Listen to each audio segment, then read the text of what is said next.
Hi, my name is Sebastian Palacios, and today we're going to be diving into what AR does to adolescents, and we're going to be figuring out if this technology is good for them. So, augmented reality comes from the union of these two words, augmented and reality. Augmented, defined by the Merriam-Webster dictionary, refers to something to be made larger, greater, or more complete. This is the purpose of augmented reality, to make something that there is, the reality, and make it more complete, to add something onto it, you know? Going from silly dog pictures to virtual fitting rooms, augmented reality is now very integrated into adolescents' lives. This research will analyze recent studies on augmented reality's effects on the following themes on teenagers: confidence in consuming, mental health in AR, socialization, and self-image. Then we'll determine why they are positive for adolescents' lives, as well as diving into a bit of counter-arguments they might have. First of all, confidence in consuming. AR makes adolescents able to interact with some products through the virtual space, without even having to buy them before they try them on. This with a face filter that simulates using that product. According to the study on the differences between augmented reality, beauty application experience, and cosmetic purchase behavior, it was found that the consumers experiencing AR filters or something that is about that product before they buy it have a positive effect on the purchasing behavior. What this means is that this access to these products before they can buy them can improve confidence in adolescents when trying new looks and experimenting with them. Mental health in AR. It can also work as a therapeutic experience. So imagine I'm really scared of crabs. Like I wouldn't stand seeing one over here. Whoa, there's one over there. The thing is that in therapeutic experiences, you can project that image on top of an actual environment. So it's not there, but you can see it through a screen. And the ability to perceive that fear without being exposed to that danger is what can make the person overcome it that way. In youth and augmented reality, it was also shown that physicians could help their patients on a weight loss journey, and this augmented reality can help them motivate to accomplish that specific goal. Later in that same read, it was also shown that some participants during the COVID-19 pandemic used augmented reality games to reduce stress, get exercise, and even stay connected with some other people. This augmented reality helped them get out of that current reality they were experiencing, and it made them able to be on their desired reality. Part 3. Socialization. While augmented reality can help adolescents make connections with other people, it can also isolate them. It depends on what is the purpose. In the study, Adolescents' Augmented Reality Filter Usage on Social Media Developmental Process and Well-Being, it was shown that adolescents used augmented reality filters on TikTok and Instagram as part of their socialization process.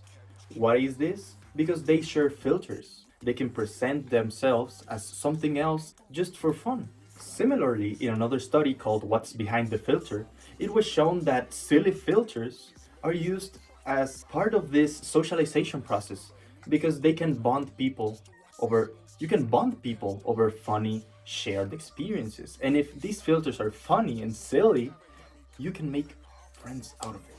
But wait, don't use too much filter, because there's another study that was conducted on high school students that said that people who used a lot of beautifying filters and posted them on social media, they were seen as fake. It is depending on the type of use that you have these face filters. If you're using it to promote yourself as a pretty person or just for fun. There's a difference between the purpose of you having to use a face filter, and this is what people find fake. But by rejecting this excessive use of face filters on adolescents, they're now less likely to abuse them themselves.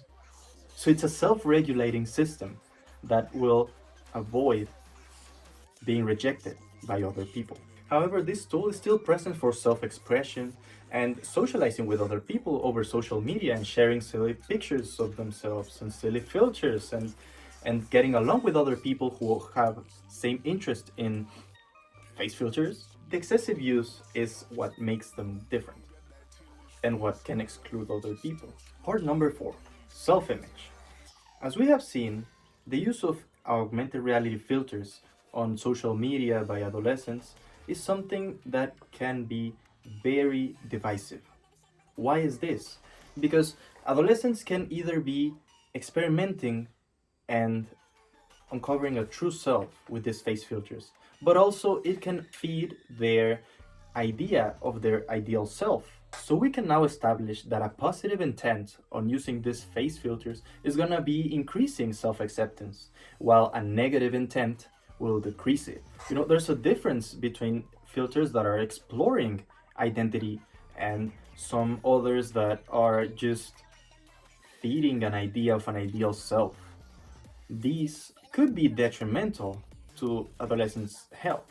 But here's where it comes a very interesting thing. In various studies, for example, the one I've mentioned a bunch of times already, adolescents' augmented reality filter usage and social media developmental process and well-being, the students that were interviewed, most of them just said about accepting yourself, and they couldn't change much of their face.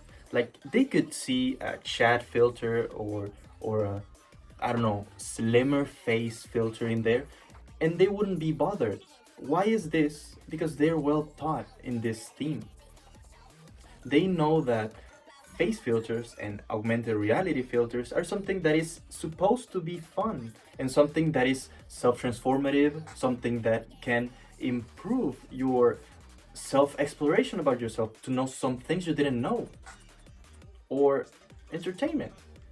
And this is why it is important for students or adolescents or any person in general to know what they are getting into. Now check this table out.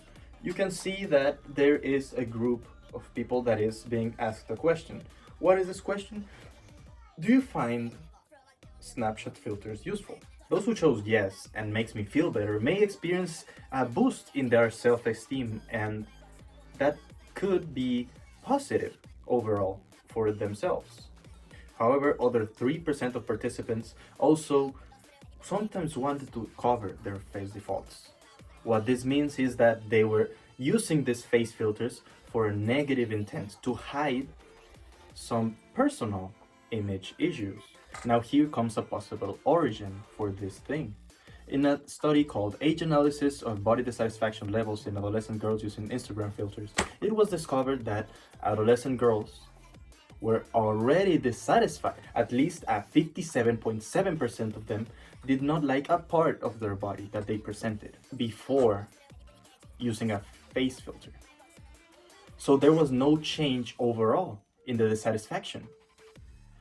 This is why it is important for adolescents to learn about body image issues and how to overcome them. It is not the tool, but who uses it. Ultimately, augmented reality, we have seen that it's very good for adolescents in various points. We have seen it's good for confidence in consuming, mental health, socialization, and even by reassuring self-image. Any negative thing that comes from it, we have also proven that it comes from somewhere else, not this technology. If there are body image issues, it's not because of the filter, it's because there is something that there was already. At least that's what my sources say. Thanks.